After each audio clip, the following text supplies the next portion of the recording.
झुकती हैं और आशीर्वाद लेती हैं। तो रामचंद्र जी ने अपनी पत्नी को झुकने नहीं दिया, दोनों कांधे पकड़ के उनको उठा लिया और फरमाया राम रामाय नमः, राम रामाय सत्यम अस्ति। हाय सीता, मैं राम हूं तेरा और तेरे राम का राम है ऊपर वाला। संस्कृत ग्रामर में ये राम रामाय जब राम के साथ आय आ जाए तो उसका माना होता का लिए, के लिए, को लिए, की लिए।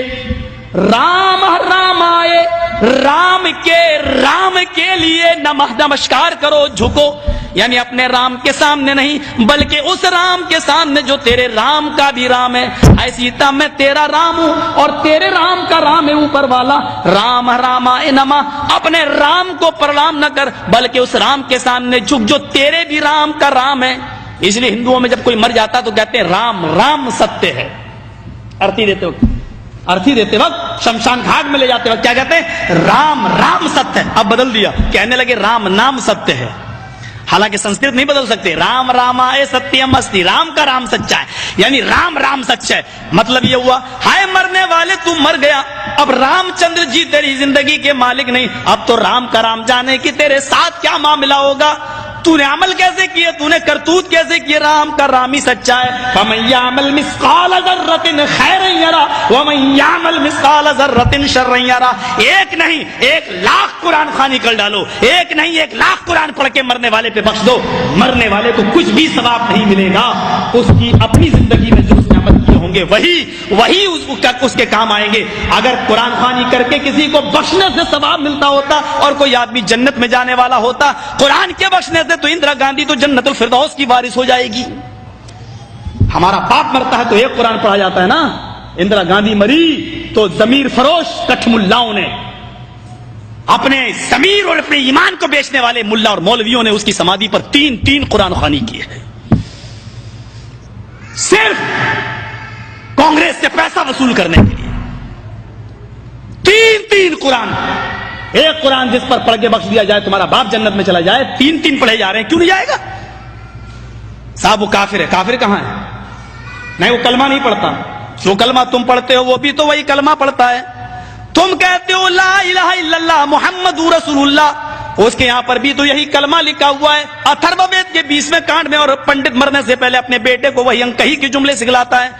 ला इलाहा हरणे पापन इल्लल्लाह परम पिदम, तू जो चाहे स्वर्ग तो जपे नाम मुहम्मदम। हाय मेरे बेटे, मरने से पहले ला इलाहा इल्लल्लाह पढ़ लेना, तेरे सारे पाप मिट जाएंगे। ला इलाहा हरणे पा इल्लल्लाह, ला इलाहा हरणे पापन इल्लल्लाह परम पिदम, ला इलाहा इल्लल्लाह पढ़ लेना, तेरे सारे पाप हरण हो जाएंगे, मिट जाएंगे। यही तो अल्लाह के नबी ने कहा था, इन्नल इस्लाम यहदिमु मा कान क़ब्ला, इस्लाम ले आओ। इस्लाम कब लाया जाता है? जब कलमा पढ़ा जाता है। मा कान क़ब्ला, जितने भी गुनाह तुमने किए हैं सारे के सारे गुनाह माफ हो जाएंगे। जो कलमा तुम पढ़ते हो वही तो वो भी पढ़ते हैं, फर्क इतना है। दलील क्या है? तुम खड़ी मूर्ति की पूजा कर रहे हो, वो पड़ी मूर्ति, एक पड़ी मूर्ति की एक खड़ी मूर्ति की। ये शंकर भगवान की मूर्ति है, ये बड़े पीर साहब का या निजामुद्दीन औलिया का मजार है, यह अहमद रजा खां का मजार है। ये खड़ी मूर्ति है, ये पड़ी है। जो काम इस पे हो रहा है वही काम तो इस पे भी हो रहा है, वरना मुझे बता दो। हिंदू चुनरी चढ़ाए मूर्ति पे तो काफिर, तुम चादर चढ़ाओ तो पक्के मुसलमान, वो हार डाले तो काफिर, तुम फूल बरसाओ तो पक्के मुसलमान। ये कोई चीज खाने की मूर्ति पे चढ़ाए तो कहे प्रसाद, प्रसाद खाना हराम। यहां पर कोई चीज चढ़ाई जाए उसको कहो तबर्रुक है, और ये खाना बड़ा मुबारक। हिंदू मूर्ति धोकर उसका पानी पिए और कहे कि ये गंगा जल से ज्यादा पाक पवित्र है, इससे बीमारियां सही हो जाती हैं। मुसलमान उर्स के मौके पर कब्र धोकर पानी उसके बोतलों में भरे और कहे कि इसके आगे तो जमजम भी फेल है, तो ये पक्का मुसलमान।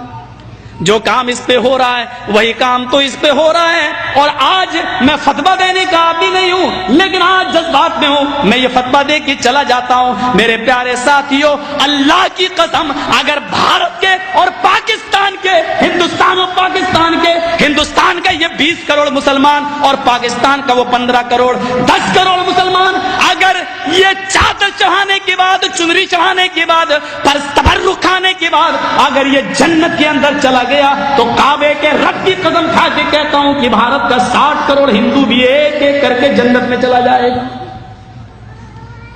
اور اگر بھارت کا ہندو جنتی نہیں ہے تو اتنا یاد رکھنا کہ پھر تم اپنے مسلمان ہونے کا سرٹیفکیٹ پیش کرو. تم وہ جہنم میں کیوں جائے گا؟ اگر وہ ان کاموں کی وجہ سے جہنم میں جا رہا ہے تو تم یہ کام کیوں کر رہے ہو؟ تمہارے اندر یہ کام کیوں پائے جا رہے ہیں؟ تم بھی تو وہی کام کر رہے ہو. ارے اس نے تو پھر بھی مورتی لگا رکھی ہے، تم نے تو پتہ نہیں کس کو گاڑ دیا اور نام ہی اس کے بدل دیے. اللہ جانے اس میں حقیقت میں وہ ہے بھی یا نہیں ہے. مسجد میں ہوں، اللہ کے گھر میں، اللہ کے گھر سے بڑی کوئی جگہ نہیں ہوتی ہے. میں نے بنارس میں اپنی آنکھوں سے دیکھا، اپنی آنکھوں سے ننگا بیٹھا رہتا تھا. جینیوں میں جیسے ننگے بابا ہوتے ہیں نا، انڈیا والوں کو اچھی طرح معلوم ہوگا، وہ گھومتے ہیں آگے اور پیچھے پیچھے عورتیں چلتی ہیں، ان کے دودھ سے نہلایا جاتا ہے. جو گربوتی عورتیں ہوتی ہیں وہ دودھ جب بہتے ہوئے اس بابا کی شرمگاہ کے پاس سے آتا ہے تو اس کو بھر لیتی ہیں. گربوتی عورتوں کو پلایا جاتا ہے تاکہ بچہ نیک پیدا ہو. میں نے نوائے اسلام میں ایک موضوع لکھا تھا کہ اس سے بچہ نیک پیدا ہوگا. یہ بے شرم، یہ تو خود ہی پتا چلے گا. کیس چل گیا تھا میرے اوپر. غور کریں آپ، ننگا بیٹھا رہتا تھا، ایک ٹائم کی نماز نہیں پڑھتا تھا، اس کو وضو بنانا نہیں آتا تھا. مر گیا جب وہ، اس کا مزار بنا دیا گیا. 3 سال کے بعد اس کا نام رکھ دیا گیا ننگا بابا. نام بھی ہے ننگا بابا. ان کو نام بھی ایسے ہی ملیں گے، اللہ کی قسم ان کو صحیح نام بھی نہیں مل سکتے. ننگا بابا. ذرا بتاؤ کہ ننگا رہنا کون سی شریعت میں ہے؟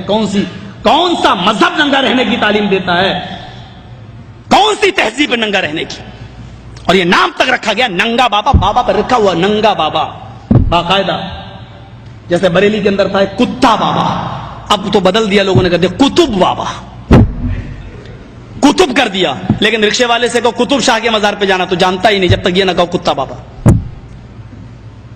ایک کا نام ہے پتنگ بابا. کسی شریف انسان کا کام ہے پتنگ اڑانے کا؟ نام رکھا گیا پتنگ بابا. بنگلور سائڈ میں چلے جاؤ، مجھے میرے دوستوں نے دکھلایا جنگلی بابا. کون نام ہے؟ نام تو پہلے اچھے رکھ لو یار، نام تو کم سے کم صحیح رکھو.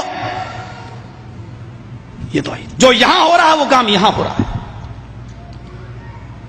یہ میں نے ہندو دھرم سے ایک توحید بتائی. رام چندر جی نے کہا کہ اس کے سامنے جھکو جو تمہارے رام کا بھی رام ہے. ذرا اولڈ ٹیسٹامنٹ سے ایک توحید سنیے.